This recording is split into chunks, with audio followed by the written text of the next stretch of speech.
میرا نام پروین ہے۔ میں 21 سال کی تھی جب میری شادی ہوئی اور میرے شوہر مجھ سے عمر میں بہت بڑے تھے۔ ان کی عمر 33 سال تھی اور یہ عمر کا فرق میرے لیے ہمیشہ ایک دیوار جیسا بنا رہا۔ گھر والوں نے اچھا گھر دیکھ کر جلدی ہی میری شادی طے کر دی۔ جب میں ان سے ملی تو مجھے تھوڑا عجیب لگا کیونکہ میں اتنی چھوٹی عمر میں کسی بڑے آدمی سے شادی کے بارے میں سوچ بھی نہیں سکتے تھے، مگر گھر والوں کا مان رکھنا تھا، اسی لیے شادی ہو گئی۔ آغاز میں تو میں بس جیسے تیسے اپنی زندگی گزار رہی تھی، لیکن آہستہ آہستہ مجھے ان کی عمر کا فرق محسوس ہونے لگا۔ ان کا چہرہ جھریوں سے بھرا ہوا تھا اور ان کے ہاتھ بھی جیسے برتن کی طرح سخت تھے۔ جب میں ان کے ہاتھوں کو دیکھتی تو دل ہی دل میں غصہ آتا۔ مجھے لگتا کہ میری زندگی بس یوں ہی چلتی رہے گی بغیر کسی خوشی کے۔ جب میں ان سے شادی کر کے ان کے گھر آئی تو وہ میری خوبصورتی کو دیکھ کر بے حد خوش رہتے تھے۔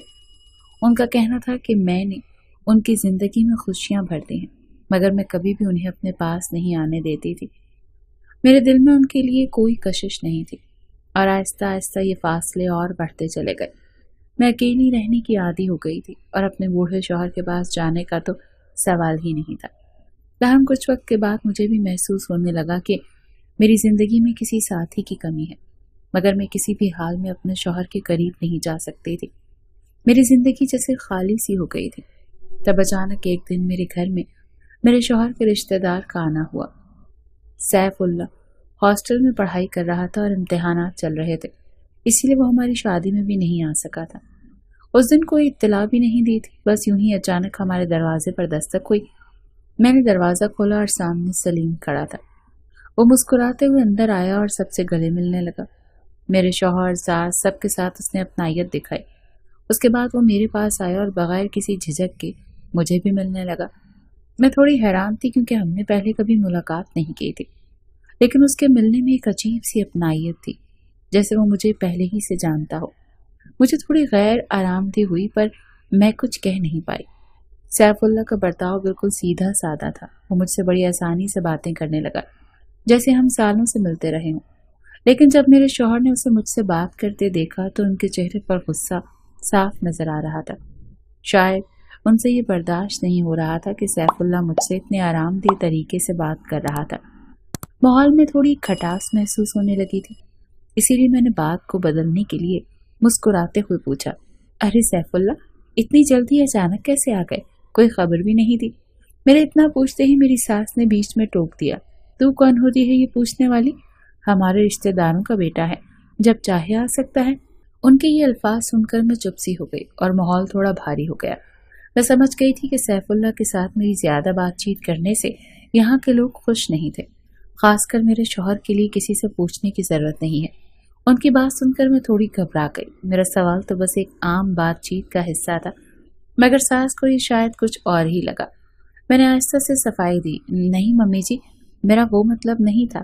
میں تو بس اتنا کہنا چاہ رہی تھی کہ سیف اللہ تو ہماری شادی میں بھی نہیں آ پایا تھا، تو اب اچانک کیسے آ گیا؟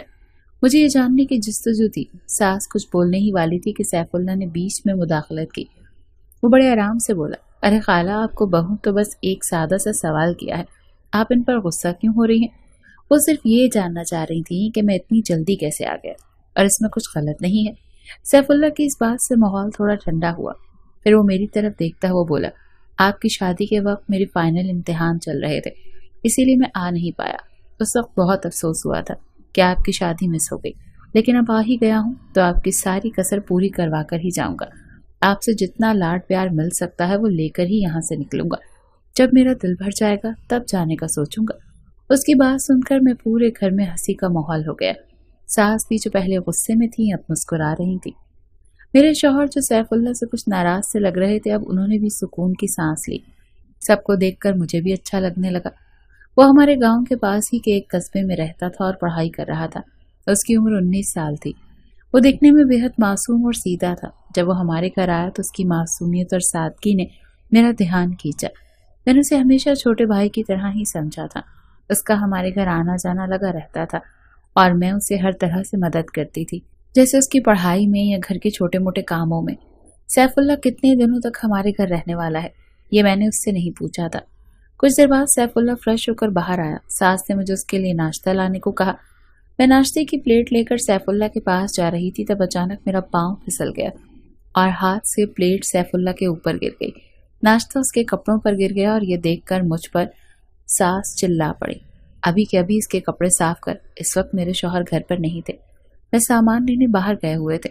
ساس کی ڈانٹ سن کر میں گھبراتے ہوئی کچن میں کپڑا لینے گئی۔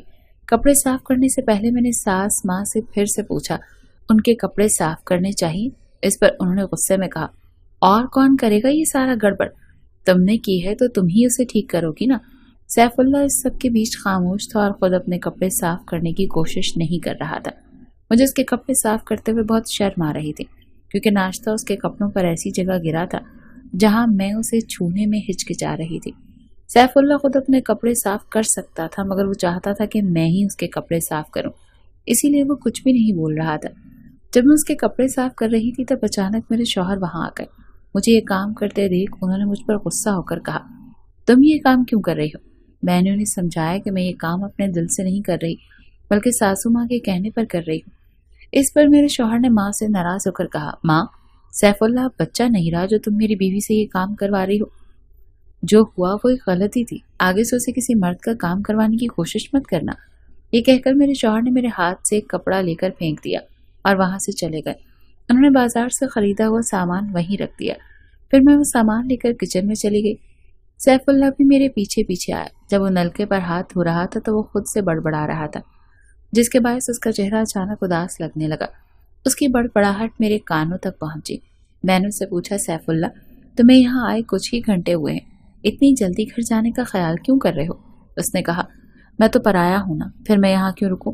آپ کے شوہر مجھے پرایا سمجھتے ہیں اور شاید تم بھی مجھے پرایا سمجھتی ہو۔ پرائے لوگوں کے بیچ رہ کر میں کیا کروں گا؟ میں تو یہاں آپ سب سے ملنے آیا تھا، لیکن جانے تو شاید میرے نصیب میں آپ سب کا پیار ہی نہیں ہے۔ یہ کہہ کر وہ منہ لٹکائے وہاں سے جانے لگا۔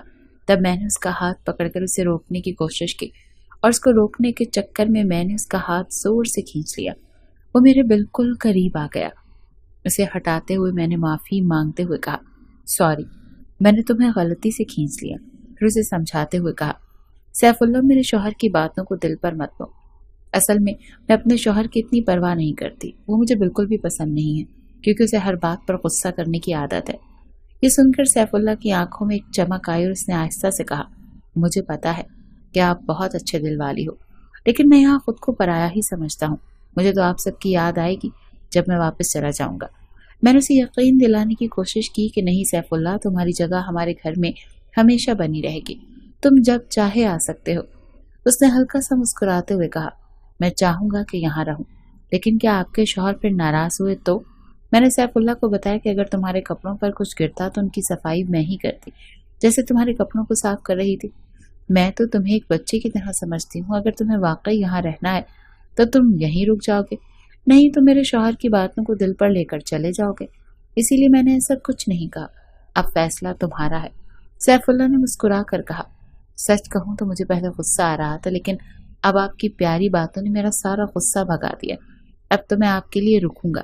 یہ سن کر میں بہت خوش ہو گئی۔ پھر سیف اللہ ہمارے گھر رک گیا۔ اس کی چھوٹی چھوٹی باتیں میرے دل پر اثر ڈالنے لگیں۔ دیکھتے ہی دیکھتے اسے گھر آئے 5 دن ہو گئے۔ ان 5 دنوں میں وہ گھر کا فرد بن گیا تھا۔ ہر صبح میرے شوہر سے اپنے ساتھ دکان پر لے جاتے۔ میرے شوہر کا ایک اسٹور تھا اور وہ سیف اللہ کو بوریت سے بچانے کے لیے اپنے ساتھ لے جاتے تھے۔ سیف اللہ کے آنے سے گھر میں کام کا بوجھ بڑھ گیا تھا۔ ساس تو پورا دن محلے میں گھومتی پھرتی تھی، جس کی وجہ سے گھر کے کاموں میں ان کی کوئی مدد نہیں ملتی تھی۔ ایک دن میں نے اپنے شوہر سے کہا کہ مجھ سے اب اتنے سارے کام نہیں ہوتے، گھر میں کھانے پینے کا بہت کام ہے اور اب ایک اور بندہ بھی آ گیا ہے، ساس بھی میری کوئی مدد نہیں کرتی۔ شاید ساس نے ہماری ساری باتیں باہر کھڑے ہو کر سن لی تھی کیونکہ وہ فوراً کمرے میں آئیں اور مجھے ڈانٹنے لگیں، اب تم مجھ سے اس عمر میں کام کروانا چاہتی ہو اور اپنے شوہر کے کان بھر رہی ہو۔ پھر ساس اور میرے درمیان بحث شروع ہو گئی۔ شوہر نے ہمیں خاموش کرانے کی کوشش کی اور کہا تم دونوں خاموش ہو جاؤ، اب ماں سے کام نہیں ہوتا تو جس شخص کے باعث گھر میں کام بڑھا ہے وہ تمہاری مدد کرے گا۔ پھر میرے شوہر نے کہا کہ سیف اللہ اب دکان پر نہیں جائے گا، وہ گھر پر رہے گا اور تمہاری مدد کرے گا۔ میرے شوہر نے اپنی ذمہ داریوں سے چھٹکارا پانے کے لیے اپنے جوان لڑکے کو میرے ساتھ گھر میں اکیلا چھوڑنے کا فیصلہ سنایا تھا۔ میں نے اس پر کچھ نہیں کہا اور ان کے اس فیصلے کو مانتے ہوئے ہاں کر دی۔ مجھے سمجھ میں آ گیا تھا کہ میرے شوہر نے اپنے لیے اور ہمارے خاندان کے لیے جو فیصلہ کیا ہے وہ صحیح ہے۔ اگلے دن سے سیف اللہ میرے ساتھ گھر پر رہنے لگا۔ صبح کے کاموں میں وہ میری مدد کرنے لگا۔ ناشتہ کرنے کے بعد ساس باہر چلی جاتی تھی اور شوہر دکان کے لیے نکل جاتے تھے۔ ان کے جانے کے بعد میں ناشتہ کرتی اور سیف اللہ میرے ساتھ بیٹھ کر ناشتہ کرتا۔ سیف اللہ کی ایک عجیب حرکت دھیرے دھیرے میری نظر میں آنے لگی۔ جب تک ساس اور میرے شوہر گھر پر ہوتے، سیف اللہ مجھ سے دوری بنائے رکھتے ہوئے کام میں میری مدد کرتا، لیکن جیسے ہی وہ دونوں گھر سے باہر جاتے، سیف اللہ کا رویہ بدل جاتا۔ وہ میرے ایک دم قریب آنے لگتا۔ اچھی بات یہ تھی کہ ساس کبھی بھی اچانک گھر آ جاتی تھی، جس سے سیف اللہ تھوڑا سا ڈر جاتا تھا۔ صبح کے وقت جب ساس اور میرے شوہر گھر سے باہر جاتے تو سیف اللہ مجھے اپنے ذاتی کاموں کے لیے کہنے لگتا۔ جیسے جب وہ نہانے جاتا ہے تو مجھے کہتا ہے کہ اس کے کپڑے بستر پر نکال کر رکھ دوں۔ اس کی ہمت اتنی بڑھ گئی تھی کہ وہ مجھے یہ بتانے لگا کہ مجھے کون سی ساڑی پہننی چاہیے، حالانکہ میں اس کے ان سارے رویوں کو نظر انداز کر رہی تھی۔ ایک دن ایسا ہوا کہ گھر میں کوئی نہیں تھا۔ میرے شوہر اپنے کام پر گئے ہوئے تھے اور میں اکیلی گھر میں تھی۔ اچانک سیف اللہ باتھ روم سے نکل کر تولیہ لپیٹے ہوئے دوڑتا ہوا میرے کمرے میں آیا۔ وہ بہت گھبرایا ہوا تھا۔ اس نے مجھ سے نہانے کا پانی بھرنے کے لیے کہا۔ اس دن میں کسی بات کو لے کر بہت زیادہ غصے میں تھی۔ میں نے اس کے باتھ روم میں نہانے کے لیے بہت گرم پانی بھر دیا۔ کچھ دیر بعد سیف اللہ نہانے کے لیے باتھ روم میں دوڑتا ہوا سیدھے میرے کمرے میں آ گیا۔ اس کے جسم پر صرف ایک تولیہ لپٹا ہوا تھا، باقی وہ ویسے ہی میرے سامنے کھڑا تھا۔ سیف اللہ کا آدھا جسم نظر آ رہا تھا، اور بھلے ہی وہ مجھ سے بہت چھوٹا تھا لیکن وہ یقیناً جوان تھا۔ کمرے میں آتے ہی وہ چھلنے لگا۔ گرم پانی سے میرا جسم جل گیا، یہ کہہ کر وہ میری طرف بڑھا۔ میں فوراً اس کے پاس گئی اور پوچھا کہاں جل گیا؟ اس نے اپنی کمر کی طرف اشارہ کیا۔ ایسا کہہ کر وہ میرے بیڈ پر گر گیا۔ میں نے دیکھا اس کی آنکھوں میں درد تھا اور میں فکر مند ہو گئی۔ میں نے غصے میں اس کے نہانے کے لیے گرم پانی بھر دیا تھا۔ شاید اس نے پہلے پانی کی گرمی چیک نہیں کی۔ میں نے اس سے کہا ارے سیف اللہ، تم نے پانی چیک نہیں کیا تھا؟ لیکن نہانے کی شروعات میں کوئی اپنے جسم پر اتنا پانی ڈالتا ہے کیا؟ سیف اللہ نے کہا مجھے بہت جلن ہو رہی ہے، جو کوئی بھی کریم ہے جلدی سے لگا دو۔ یہ کہتے ہوئے وہ میرے بستر پر بیٹھ گیا۔ اس نے اپنے پاؤں کی طرف اشارہ کرتے ہوئے دکھایا کہ وہاں جلن ہو رہی ہے، تو میں گھبرا سی گئی۔ میں نے کہا مجھ سے غلطی ہو گئی، مجھے غصے میں اتنا گرم پانی ڈالنا نہیں چاہیے تھا، لیکن تمہیں بھی پہلے چیک کر لینا چاہیے تھا کہ پانی کتنا گرم ہے۔ سیف اللہ نے جواب دیا یہ سب چھوڑو، پہلے مجھے کچھ لگا دو۔ یہ سن کر میں پہلے سیف اللہ کی طرف ایک نظر ڈالی۔ اس کی نظر دیکھ کر مجھ سے دور ہو گئی کیونکہ وہ دھیرے دھیرے مسکرا رہا تھا۔ پھر میں نے اس سے کہا تم یہ سب جھوٹا ڈرامہ کر رہے ہو نا؟ اس پر وہ بولا کیا آپ نے جان بوجھ کر میرے لیے نہانے کا گرم پانی رکھا ہے؟ میں اتنا بھی بیوقوف نہیں ہوں کہ بغیر دیکھے نہانے بیٹھ جاؤں۔ مجھے یہ جاننا تھا کہ آپ کے من میں میرے لیے غصہ ہے یا فکر۔ میں نے تو آپ کے ساتھ ایک چھوٹا سا مذاق کیا تھا۔ اس وقت میں سیف اللہ پر بہت غصہ تھی۔ تب اس نے میرا ہاتھ پکڑ کر میری آنکھوں میں آنکھیں ڈال کر کہا میں آپ کو کیسا لگتا ہوں؟ اس کا سوال مجھے عجیب لگا۔ میں نے کہا سیف اللہ یہ کیا تم عجیب حرکت کر رہے ہو؟ میں شادی شدہ ہوں، یہ مت بھولو۔ میرا ہاتھ چھوڑو ورنہ میں تمہاری شکایت اپنے شوہر سے کر دوں گی۔ تمہارا یہ برتاؤ دیکھ کر وہ تمہیں اس گھر سے باہر نکال دیں گے۔ اس پر اس نے کہا وہ مجھے یہاں سے باہر نہیں نکال سکتے۔ یہ سن کر میں ہکا بکا رہ گئی۔ خیر اس دن میں نے اپنے شوہر سے کہہ دیا کہ سیف اللہ کو اپنے ساتھ دکان پر لے جایا کرو، یہ اب بچہ نہیں رہا۔ اگلے دن سے میرا شوہر اسے اپنے ساتھ دکان پر لے گیا۔ میں نے اکیلے سارے گھر کا کام کیا۔ جب سے سیف اللہ ہمارے گھر آیا تھا وہی ہمارے باہر کے کام کر دیا کرتا تھا، مگر اس کے جانے کے بعد یہ سب مجھے کرنا پڑا۔ اس دن بھی مجھے سبزی لانے کے لیے بازار جانا پڑا۔ جب میں اپنے شوہر کی دکان کے سامنے پہنچی تو مجھے اندر کوئی نہیں دکھا۔ میں دکان میں چلی گئی۔ اندر مجھے ایک تہہ خانہ نظر آیا جسے میں نے پہلے کبھی نہیں دیکھا تھا۔ میں اس دروازے سے نیچے نہیں جا سکتی تھی لیکن مجھے اندر سے کسی کی آواز سنائی دے رہی تھی۔ سیڑھی نہ ہونے کی وجہ سے میں نیچے نہیں جا سکتی تھی، اسی لیے میں کان لگا کر سننے لگی۔ اندر سے مجھے اپنے شوہر اور سیف اللہ کی باتیں سنائی تھی۔ میرا شوہر سیف اللہ سے پوچھ رہا تھا کہ آخر کب تک اسے ہوش آئے گا، جلدی سے اس کا علاج کرو اور اپنے پیسے لے کر اس لڑکی کے ساتھ یہاں سے ہمیشہ کے لیے نکل جا۔ لڑکی؟ کون سی لڑکی؟ میرے شوہر نے کس لڑکی کی بات کی ہے؟ مجھے کچھ سمجھ نہیں آ رہا تھا۔ پھر میں نے سیف اللہ کو بولتے سنا۔ وہ میرے شوہر سے پوچھ رہا تھا آپ مجھے اس لڑکی کا چہرہ کیوں نہیں دکھا رہے؟ یہ ہے کون؟ اس سوال پر میرے شوہر نے جواب دینے کے بجائے اس پر چلا کر اسے خاموش کرا دیا۔ سیف اللہ نے میرے بارے میں میرے شوہر سے کچھ کہا ہوگا، ایسا تو نہیں لگتا تھا۔ پھر مجھے اندر سے ان دونوں کے باہر نکلنے کی آواز آئی تو میں فوراً سے دکان کی طرف بھاگی۔ گھر پہنچتے ہی میں نے پلان بنایا کہ رات میں سیف اللہ سے اس لڑکی کے بارے میں ضرور پوچھوں گی۔ پھر رات کو جب میرا شوہر سونے کے لیے چلا گیا میں سیف اللہ کے کمرے میں آئی اور اس سے اس لڑکی کے بارے میں پوچھ لیا۔ پہلے تو وہ گھبرا گیا، مگر پھر اس نے مجھے ساری بات بتا دی۔